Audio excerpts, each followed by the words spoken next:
और आज हमारा टॉपिक है इंडियन काउंसिल एक्ट 1861। तो आपकी स्क्रीन पे नजर आ रहा होगा इंडियन काउंसिल एक्ट 1861। अब ये कैनिंग के टाइम पे ही ये रहा है, ये एक्ट इसकी बात कर रहे हैं हम। तो कैनिंग के टाइम पे ही ये एक्ट जो है आया था। उस समय कैनिंग ही थे, उसके टाइम पे 1861 का एक एक्ट पास हो गया। इसको बोलते हैं इंडियन काउंसिल एक्ट 1861, जो गवर्नमेंट ऑफ इंडिया एक्ट 1858 के बाद आया। इसने गवर्नर जनरल की एग्जीक्यूटिव काउंसिल के मेंबर बढ़ा दिए, थोड़े एक्सपैंड कर दिए थे। तो काउंसिल एक्सपैंड हो गई थी। चले member, I think if I am not wrong, member 10 के आसपास हो गए थे। 10 से ज़्यादा हो गए थे, 15 के आसपास हो गए थे। और मेन बात ये कि इसमें पोर्टफोलियो सिस्टम जो था, जो 1858 ने रिकमेंड किया था, वो इंट्रोड्यूस भी हो गया था इसमें, वो भी एक्सपैंड किया गया था। प्लस दूसरी बात इसमें थी, इस एक्ट ने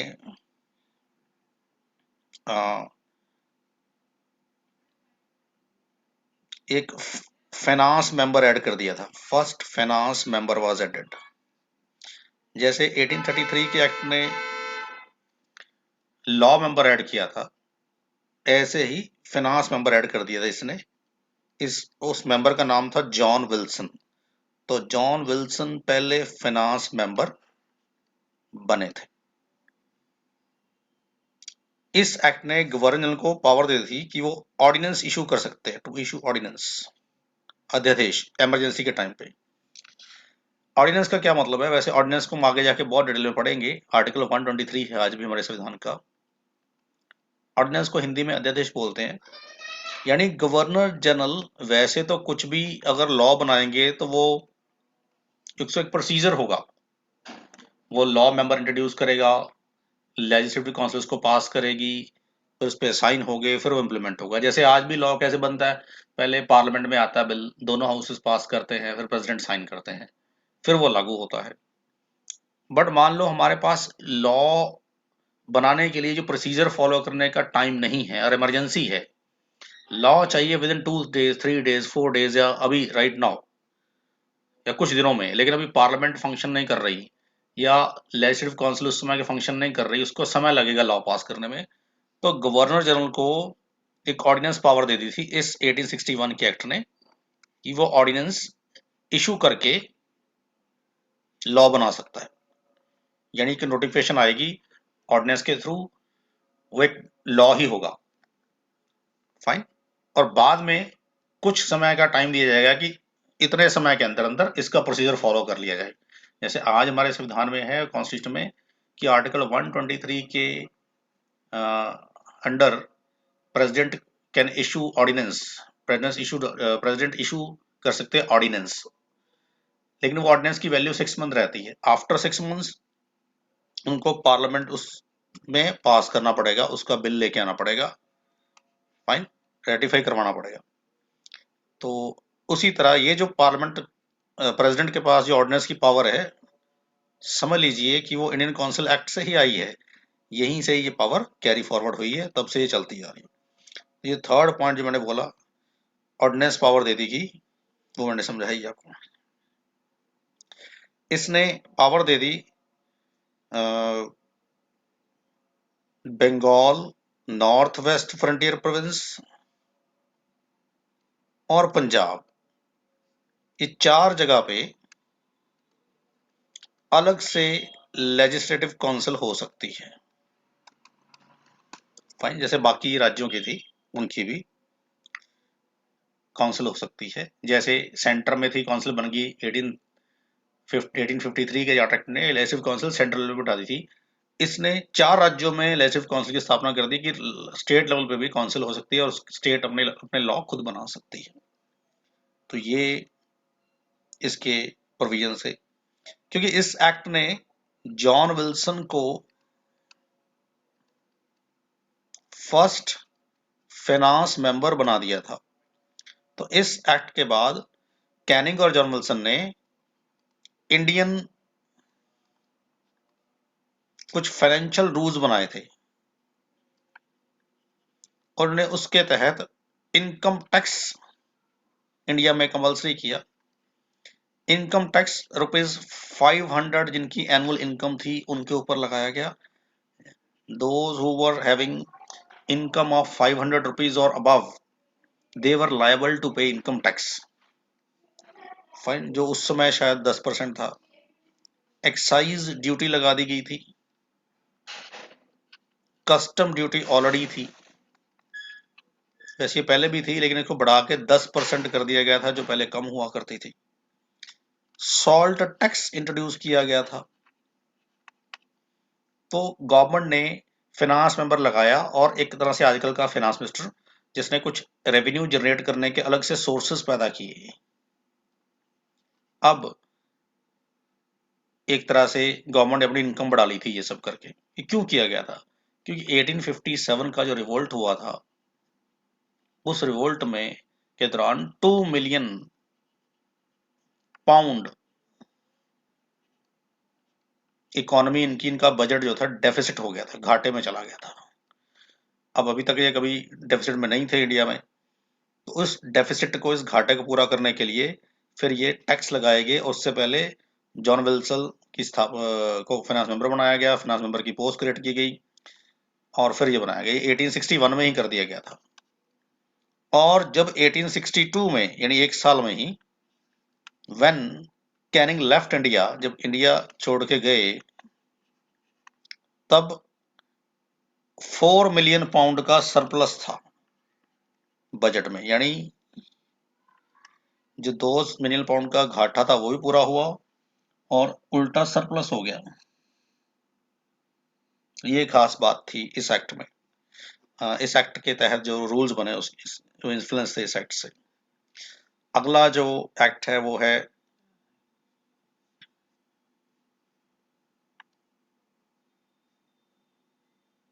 1892 का काउंसिल एक्ट है। आगे 1892 काउंसिल एक्ट, ये भी थोड़ा इंपॉर्टेंट है, पर इसमें कुछ ज्यादा नहीं है, पर इंपॉर्टेंट क्या है इसमें देखते हैं। इस एक्ट में 2 बातें बड़ी इंपॉर्टेंट। नंबर 1, इस एक्ट में पार्लियामेंट्री सिस्टम जो आजकल का मॉडर्न है, उसकी प्रथाएं, उसकी कन्वेंशंस रखी गई थी। जैसे this act out discussion over budget, budget session के ऊपर अब डिस्कशन हो सकती है। पहले डिस्कशन नहीं होती थी, गवर्नमेंट ने जो बजट पेश कर दिया सबको मानना पड़ता था, नो डिस्कशन। बट इस एक्ट ने कहा कि पार्लियामेंट में, यानी उस समय की जो लेजिस्लेटिव काउंसिल थी, उसमें बजट के ऊपर डिस्कशन हो सकती है। जो ऑपोजिशन मेंबर्स हैं वो क्वेश्चन पूछ सकते हैं, डिस्कशन कर सकते हैं। इसी तरह लोगों को क्वेरी या क्वेश्चन पूछने का अधिकार दिया गया। तो 2 चीजें हैं, मेन चीज यही है कि राइट टू आस्क क्वेश्चन आ गया इसमें, राइट टू आस्क क्वेश्चन। आज भी हमारे पार्लियामेंट में बजट पेश होता है, ऑपोजिशन क्वेश्चन करती है, तो कई मिनट, कई दिन डिस्कशन चलती है। आज हमारे मेंबर्स पार्लियामेंट में क्वेश्चन पूछ सकते हैं। वो जो कन्वेंशन है, जो प्रथा है, वो इसी एक्ट से आई है। फाइन, तो राइट टू आस्क क्वेश्चन, और बजट में ये डिस्कशन हो गई और क्वेरीज हो गई, ये इसमें आ गई। एक इसमें खास चीज और थी, वो थी इनडायरेक्ट इलेक्शन सिस्टम, जो यहाँ मैं बता रहा हूँ, अभी लिखा नहीं है यहाँ पे। इनडायरेक्ट इलेक्शन सिस्टम यानी मेंबर्स का इनडायरेक्ट इलेक्शन हो सकता है। What is indirect election? हम खुद वोट नहीं करेंगे, हमारी जगह पे हमारे चुने हुए लोग, या उस समय चुने हुए तो नहीं थे, और कोई लोगों को हमारी जगह पे एम्पावर किया गया कि हमारी जगह पे वोट कर दिया जाए। यानी मान लो मेरे एरिया में से लेजिस्लेटिव काउंसिल का मेंबर अपॉइंट करना है, तो इनडायरेक्ट इलेक्शन सिस्टम क्या है कि मैं तो वोट नहीं करूंगा, पर मेरे पूरे एरिया में कोई इन्फ्लुएंशियल व्यक्ति होगा, वो मेरी जगह पे वोट कर देगा। यानी हमारी जो एरिया की पॉपुलेशन है, मान लो मेरी एरिया में म्युनिसिपल काउंसलर रहता है, तो वो मेरी जगह वोट कर देगा, उसकी वोट पूरे एरिया के वार्ड के बराबर मानी जाएगी। या मेरी एरिया में कोई असिस्टेंट प्रोफेसर या प्रोफेसर या सीनेटर भी है, वो वोट कर सकता है। कोई म्युनिसिपल बोर्ड का मेंबर है, कोई सीनेटर है, कोई लैंडलॉर्ड या जमींदार हो सकता है, या कोई और इन्फ्लुएंशियल पोस्ट बंदा हो सकता है, वो अपने एरिया के लोगों के बिहाफ पे वोट करेंगे। जैसे आज राष्ट्रपति का इलेक्शन, प्रेसिडेंट का इलेक्शन भी इंटरेक्ट है, हमारी जगह पे एमएलए एमपीज चुनते हैं। जैसे राज्यसभा के मेंबर्स का भी आजकल इंटरेक्ट इलेक्शन है, तो वैसे ही तब ये बनाया गया था, तभी डायरेक्ट इलेक्शन सिस्टम नहीं आया था। तो direct election, indirect election system आ गया इस एक एक्ट से। और राइट टू आस्क क्वेश्चन, ये याद रखिएगा, क्वेश्चन बजट वाले भी और दूसरे भी, ये दो एक तरह के हेल्दी डेमोक्रेटिक प्रैक्टिसेस यहां से, पार्लियामेंट्री प्रैक्टिस शुरू हुई थी इस एक्ट से। उसके बाद फिर government of India, Indian council act 1909 आया, 1909 का एक्ट आया। इसको कई बार हम मॉर्ले मिंटो रिफॉर्म बोलते हैं, मॉर्ले मिंटो रिफॉर्म बोला जाता है इनको। मॉर्ले मिंटो रिफॉर्म का क्या मतलब है, क्योंकि उस समय मिंटो टू इंडिया के वाइसरॉय थे या गवर्नर जनरल थे so called, and Morley secretary of state थे जो लंदन में बैठते थे। मैंने बताया था इंडिया काउंसिल को कौन लीड करेगा, सेक्रेटरी ऑफ स्टेट, तो ये सेक्रेटरी ऑफ स्टेट थे। इन दोनों ने मिलके, मॉर्ले और मिंटो ने, इंडियन काउंसिल एक्ट 1909 की प्रोविजंस तैयार की थी, यानी इसमें काफी बड़ा रोल प्ले किया था बनाने में, इसलिए इसको popularly we call it Morley Minto reforms. This is very important act. इस एक्ट में कई इंपॉर्टेंट चीजें हैं, इसमें से पहली चीज बहुत इंपॉर्टेंट लिखी हुई है, इसमें सेपरेट इलेक्टोरेट्स का एक प्रोविजन आया था for Muslims. Now what are separate electorates?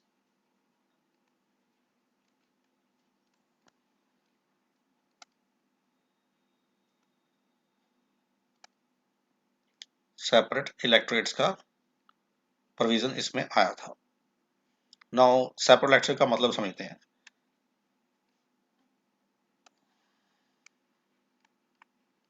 Electorates, yes,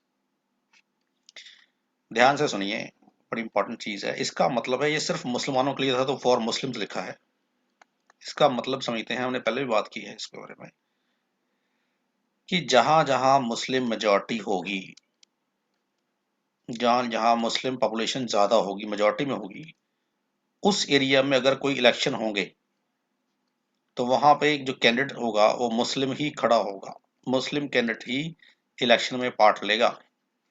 non Muslim यानी कोई हिंदू, सिख या क्रिश्चियन खड़ा नहीं हो सकता या किसी और कम्युनिटी का बनता।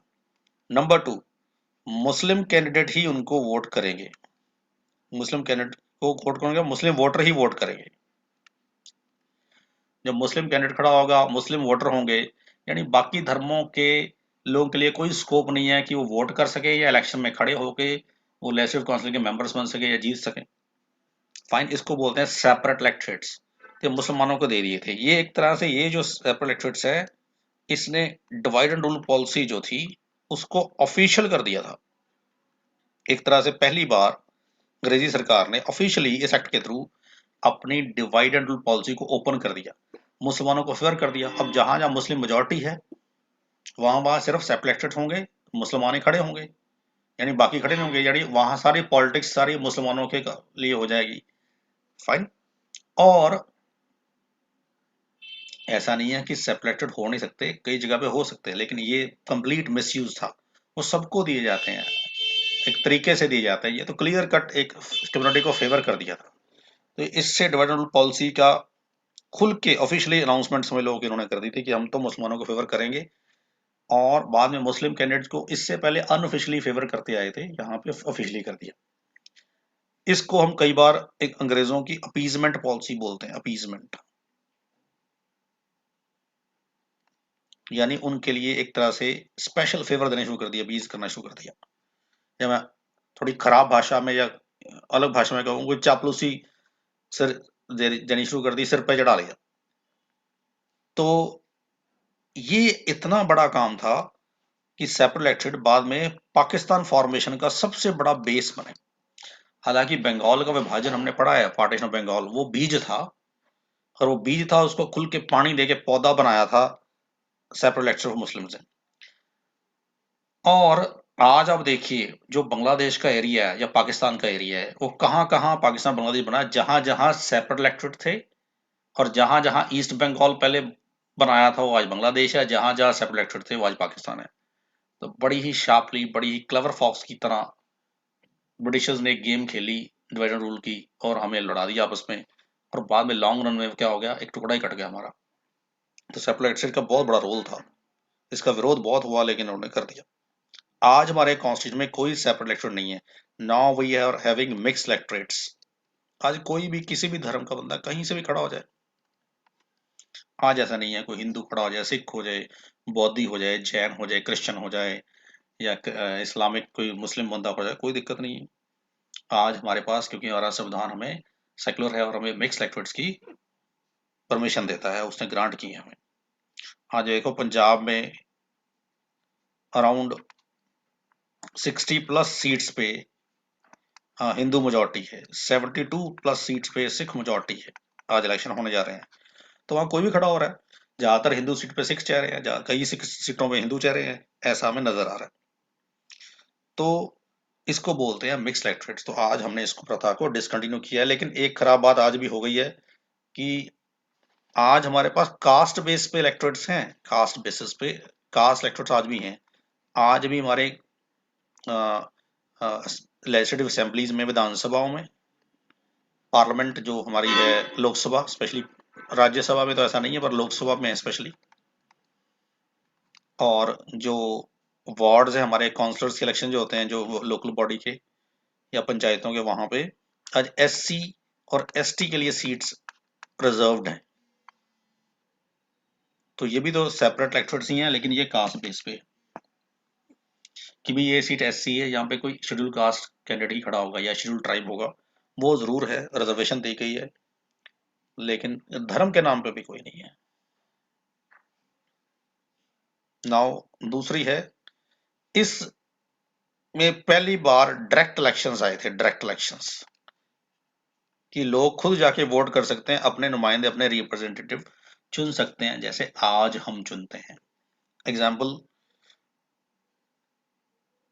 अभी 2022 में हमारे 5 स्टेट्स में इलेक्शंस हैं इंडिया में, और पंजाब में भी हैं, आपको पता है 20 फेब को भी डेट चेंज की अभी है। उस दिन हम सब जाएंगे, जो 18 साल से ऊपर है वोट करेंगे। इस तरह के वोटिंग सिस्टम को बोलते हैं, इलेक्शन सिस्टम को हम, इलेक्टोरल सिस्टम को डायरेक्ट इलेक्शन। हम खुद वोट करेंगे, हमारे कोई नुमाइंदे नहीं करेंगे। हम जिस पहले जैसे इंडायरेक्ट आया था कि हमारे एरिया का कोई काउंसलर कर देगा हमारे लिए, म्युनिसिपल मेंबर का वोट कर देगा, जिनकी वोट बनी है डायरेक्ट वो। लेकिन तब इसमें खराब बात थी कि इसमें प्रॉपर्टी क्वालिफिकेशन रखी गई थी। प्रॉपर्टी क्वालिफिकेशंस क्या होती हैं कि आपकी इनकम क्वालिफिकेशंस क्या हो, या प्रॉपर्टी क्वालिफिकेशन या इनकम क्वालिफिकेशन का मतलब है, वो आपको ये कह सकते हैं कि आपके पास कम से कम इतनी प्रॉपर्टी हो तो वो आपकी वोट बढ़ेगी। इसमें प्रॉपर्टी की क्वालिफिकेशन थी, या तो प्रॉपर्टी हो या आपकी इनकम हो और आप इनकम टैक्स पे करते हो। डेफिनेटली इनकम टैक्स अगर 500 से ज्यादा आपका टैक्स है, तभी आप इनकम में तभी पे करोगे। तीसरा उसमें थी कि अगर आप ये दिन नहीं करते, इनकम टैक्स पे नहीं करते, तो फिर आप ₹15 मिनिमम म्युनिसिपल टैक्स यानी कोई प्रॉपर्टी टैक्स जैसा टैक्स पे करते हैं लोकल गवर्नमेंट को। अब प्रॉपर्टी सबके पास नहीं थी, टैक्स सबके दायरे में सब लोग आते नहीं थे, टैक्स तो लोग आज दायरे में नहीं आ रहे या आज दिन दे पा रहे, तब कैसे देते होंगे। तो सिर्फ 3% लोग ही एलिजिबल हुए थे जो डायरेक्ट वोट कर सकते थे, क्योंकि वो प्रॉपर्टी क्वालिफिकेशंस पूरी नहीं कर पाए थे। यानी अगर आज के हिसाब से देखें तो अगर 150 करोड़ हमारी, 140 करोड़ हमारी पॉपुलेशन है, इंडिया में रफ एग्जांपल ले रहा हूँ, तो उसका 3% निकालिए, 3 करोड़ लोग एक हो गए और 1 करोड़ 20 लाख एक हो गए, यानी 4 करोड़ 20 लाख लोग की वोट बनेगी 140 में से। आज हमारे पास ऐसा नहीं है, आज कोई प्रॉपर्टी पॉपुलेशन नहीं है। आज हमारे पास क्या है, वन शुड बी 18+। अगर आप इंडिया के सिटीजन हैं और 18+ हैं तो आपकी वोट बन सकती है, दैट्स ऑल। आपका कोई रिलीजन, कल्चर, धर्म, प्रॉपर्टी, कास्ट कुछ नहीं देखा जाएगा, वोट बन जाएगी। तो आज हमारे पास ऐसा कुछ प्रॉपर्टी क्वालिफिकेशन नहीं है, पर इसने लगाए थे, लेकिन डायरेक्ट इलेक्शन का प्रोविजन हमें दे दिया था। दूसरी बात थी कि इस एक्ट ने फर्स्ट टाइम इंडियंस को गवर्नर जनरल या वाइस रॉय की जो एग्जीक्यूटिव काउंसिल थी उसका मेंबर बनाया था। पहली बार कोई इंडियन मेंबर बना था। 1892 ने अनऑफिशियल मेंबर बनाए थे इंडिया के, पर ऑफिशियल नहीं थे। इस एक्ट ने ऑफिशियल मेंबर पहली बार बनाए थे। दो तरह के मेंबर होते थे, ऑफिशियल, अनऑफिशियल। ऑफिशियल मेंबर जो मेन होते हैं वो इंडिया में पहली बार इस एक्ट से बने थे। तो एक पर्सन थे SP Sinha, he was first Indian जो इस एक्ट के बाद काउंसिल के मेंबर बनाए गए। सत्येंद्र प्रसाद सिन्हा ये कांग्रेस के लीडर थे बहुत बड़े, और एक बार कांग्रेस के प्रेसिडेंट भी उन दोनों बने थे। इसी एक्ट ने जो इंडिया काउंसिल लंदन में बैठती थी,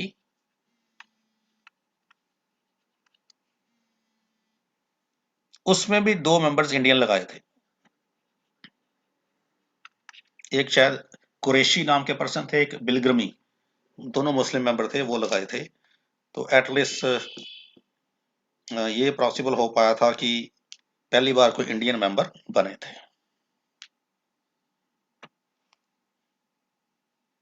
जो इलेक्टेड लेजिस्लेटिव काउंसिल जो होती थी ना उस समय की, उनमें 2 तरह के मेंबर्स होते थे। एक होते थे नॉमिनेटेड, एक होते थे इलेक्टेड। तो इलेक्टेड मेंबर की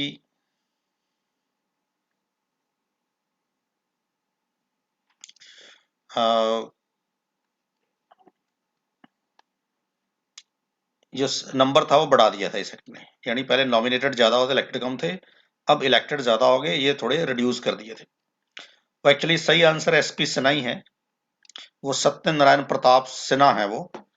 एक्चुअली यहाँ पे सत्यनारायण प्रताप सिंह लिखा हुआ है, ये भी इनका निकनेम है। मैं वो करेक्ट कर दूंगा जब आपको नोट्स मिलेंगे, थोड़ी सी इसमें मिस्टेक है। करेक्ट रियल नेम है सत्येंद्र प्रसाद सिन्हा। तो वो यही मान के चलिए, जब आपको नोट्स मिलेंगे उसमें यही लिखा होगा। फाइन। और इलेक्टेड मेंबर का नंबर बढ़ गया था और नॉमिनेटेड मेंबर का नंबर कम हो गया था, ये इसमें खास बात थी। तो इसमें 3 चीजें बड़ी इंपॉर्टेंट हैं: separate electorates, direct elections, though there was property qualification also, पर डायरेक्ट इलेक्शंस आ गए थे, प्लस फर्स्ट टाइम इंडियंस को मेंबर बनाया गया था इंडिया काउंसिल का भी, और एग्जीक्यूटिव काउंसिल ऑफ वाइस रह गई थी उसका भी।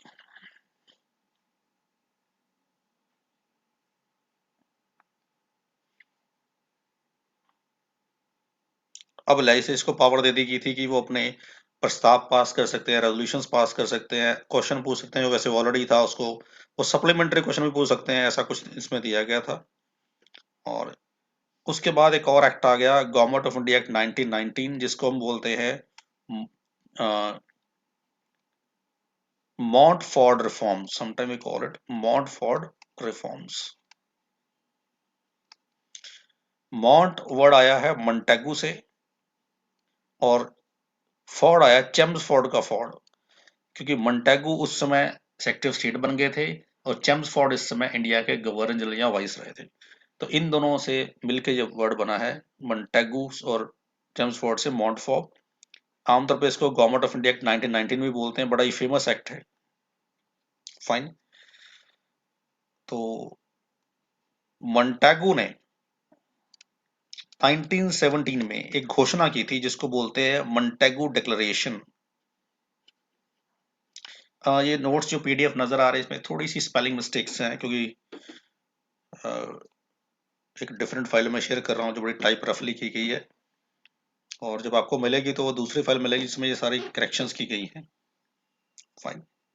और इसलिए कंफ्यूज नहीं होना आपने बिल्कुल भी।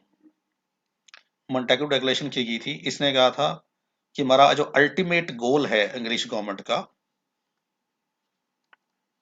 वो इंडियंस को डोमिनियन स्टेटस देना है। हम आपको डोमिनियन स्टेटस देंगे, यानी स्वराज प्राप्ति देंगे, सेल्फ रूल देंगे, जिसकी मांग 1905 से करते आ रहे थे।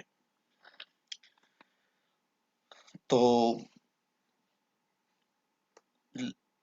बाद में अपनी इस बात को पूरा करने के लिए इन्होंने गवर्नमेंट ऑफ इंडिया एक्ट पास किया।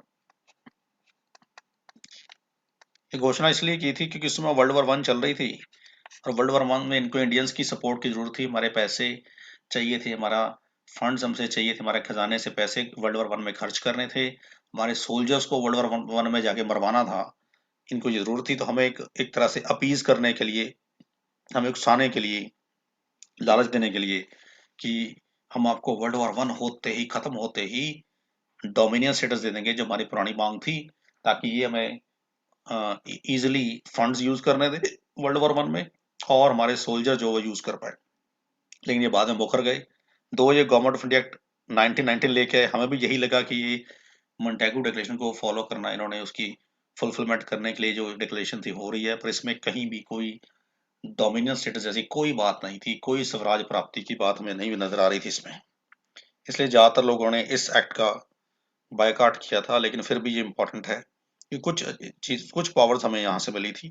तो ये कौन सी पावर है? इस एक्ट ने फर्स्ट टाइम इंडिया में बाई कैमरल लेजिस्लेचर एस्टेब्लिश किया था।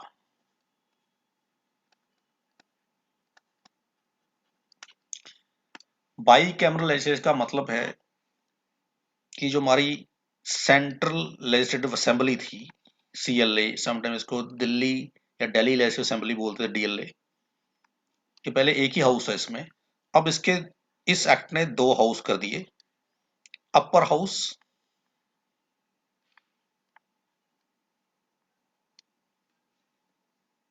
Just a minute please, upper house and lower house.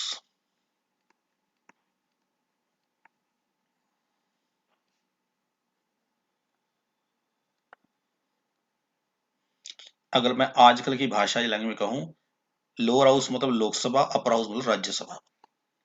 Fine, यानी council of states and legislative assembly.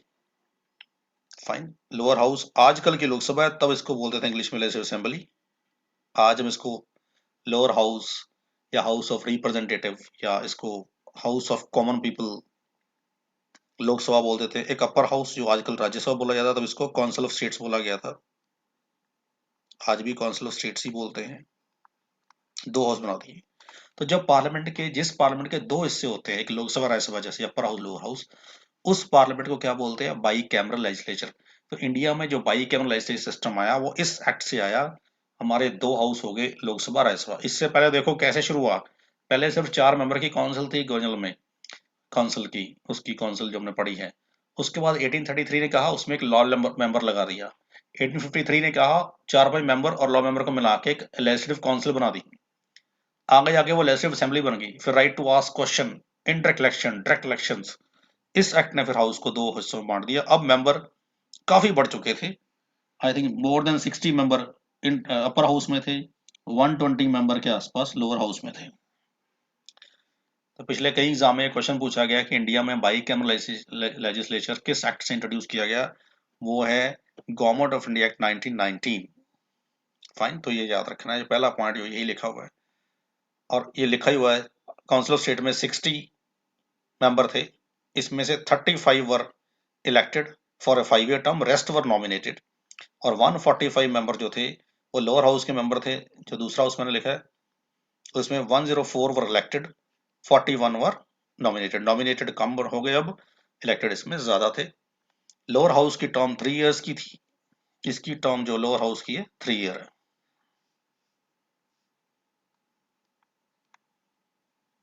और इसकी है 5 इयर्स। आज लोअर हाउस हमारा लोकसभा है, उसकी टर्म 5 ईयर है, और राज्यसभा हमारा अपर हाउस है, आज उसकी 6 ईयर है। लेकिन उस समय 3 और 5 थी। और इसमें 2 तरह के मेंबर है, nominated member, elected member. Total 60, इसमें से इलेक्टेड जो है वो 34 है। इसी तरह इसमें इलेक्टेड 104 है और 41 नॉमिनेटेड है। फाइन, और टोटल 145 है लोअर हाउस में। तो ये बन गया, दोनों हाउसेस को इक्वल पावर थी। ये नहीं कि एक हाउसेस छोटे थे, एक को पावर कम थी। आज थोड़ा सा लोकसभा जो है हमारी पावरफुल है राज्यसभा से आज की डेट में, लेकिन उस समय इन्होंने इक्वल पावर दोनों हाउसेस को दी थी। इस एक्ट की खास बात एक और बहुत थी, और इसमें डीआरची इंट्रोड्यूस की थी। एक वर्ड आया था इसमें, डीआरची, स्पेशल चीज थी, डीआरची वाज इंट्रोड्यूस। डीआरची का मतलब है डबल गवर्नमेंट। वैसे लोग लोअर हाउस अपर हाउस के बराबर था, लेकिन बजट को लेकर थोड़ा सा लोअर हाउस के पास अपर हैंड था, यानी थोड़ी सी पावर जो थी। आज भी बजट पास करने में लोकसभा की भूमिका ज्यादा होती है, रोल ज्यादा होता है, सेम वैसे ही यहीं से चला आ रहा है। बाकी केसेस में अ, दोनों हाउस इक्वल थे, लेकिन आज लोकसभा कई और 2-3 केसेस में भी राज्यसभा से पावरफुल है। आगे जाके हम डिस्कस करेंगे कैसे। फाइन, अगला प्रोविजन जो बात कर रहा हूँ वो है इसमें डीआरची। डीआरची बड़ा यूनिक प्रोविजन इसमें नया ही डाला गया था। इसका मतलब डबल गवर्नमेंट। जब 2 तरह की गवर्नमेंट एस्टेब्लिश की जाए, 2 तरह के मिनिस्टर्स हों, उसको बोलते हैं डीआरची।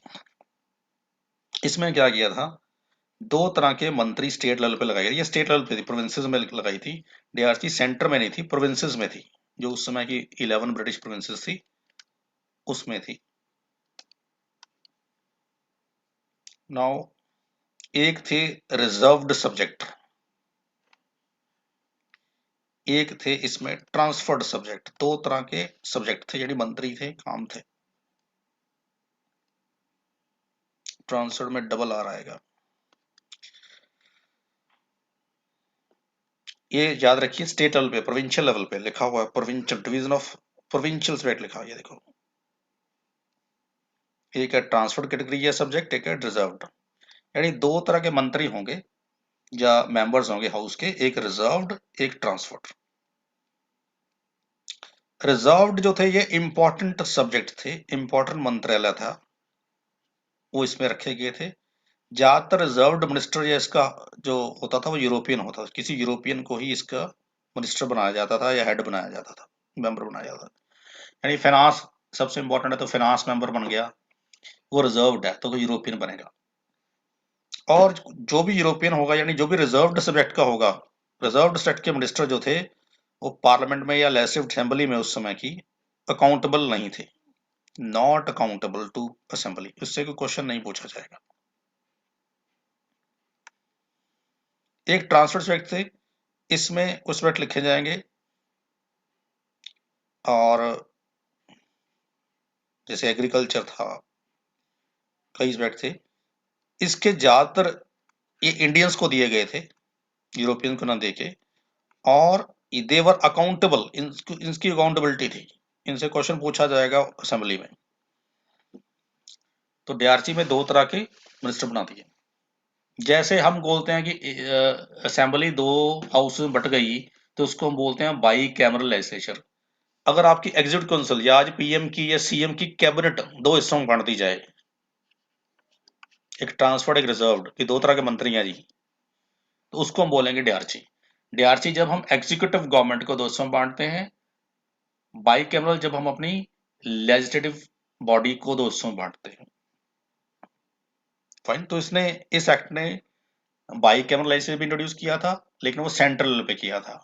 डीआरसी जो डबल गवर्नमेंट इंट्रोड्यूस की थी, कैबिनेट के दो हिस्से किए थे एक तरह से आजकल की भाषा में, तो वो डीआरसी है स्टेट लेवल पे की थी। तो इसमें दो चीजें कर दी थी, इसमें लिखा हुआ है finance was reserved, land tax, famine, justice, police, pension, criminals, ऐसे कई सारे रिजर्व्ड थे।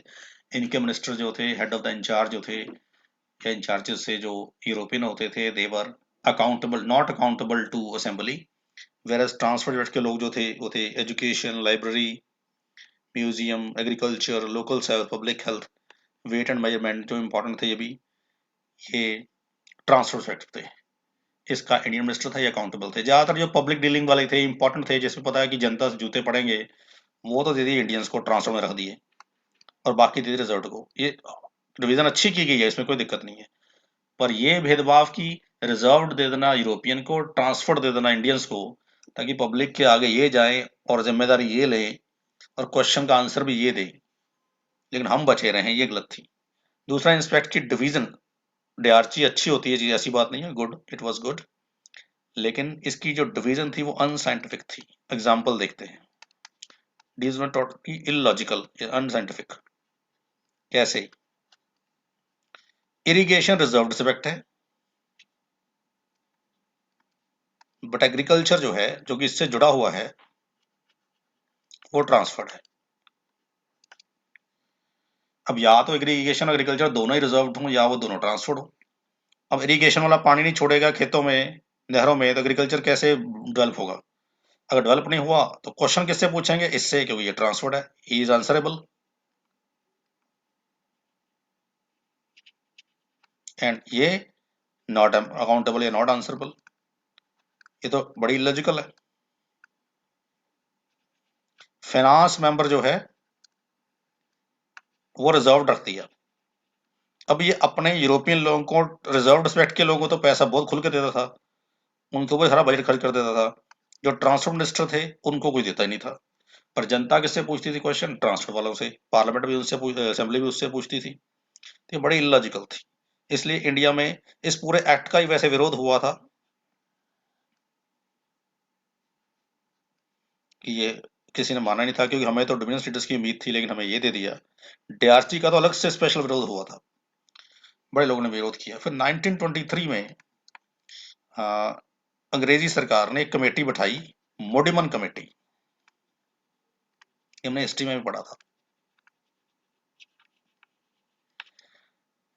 ये डीआरसी के लिए थी कि आप चेक करो, हमें रिपोर्ट करो कि whether DRC is doing well और नॉट, डीआरसी इज वर्किंग वेल और नॉट, डीआरसी की एक्चुअली प्रैक्टिकल इम्प्लीमेंटेशन ठीक है या नहीं ठीक है। This committee has had 12 members.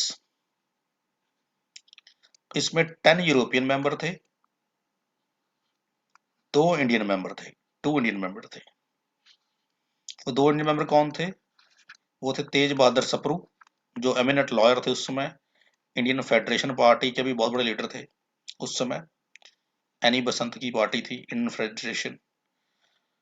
और साथ में मोहम्मद अली जिन्ना, उनके बारे में तो हम जानते हैं, हमने बड़ी बार पढ़ा है।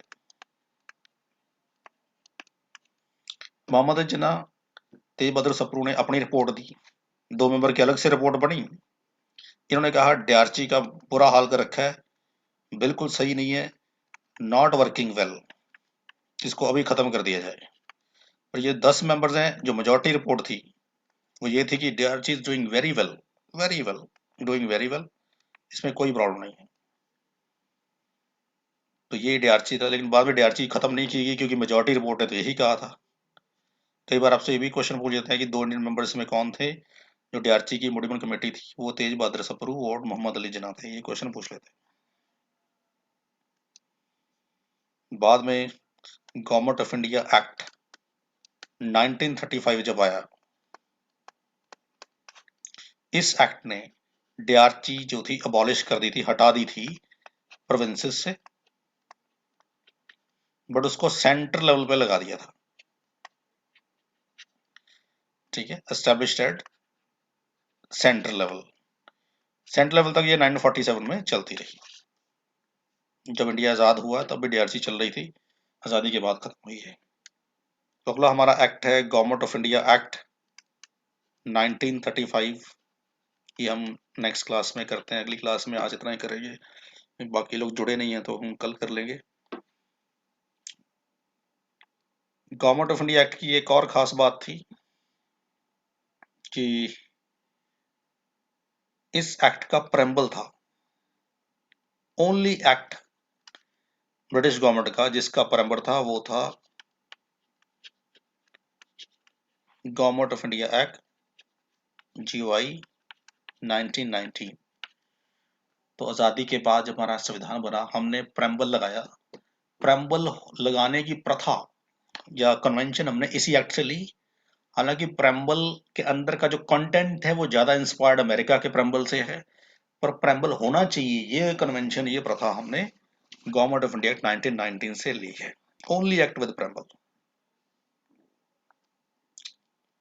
तो आज के लिए इतना ही है, अगली क्लास में हम फिर मिलते हैं, फिर अच्छे से और गवर्नमेंट ऑफ इंडिया कल की क्लास में फिर देखेंगे।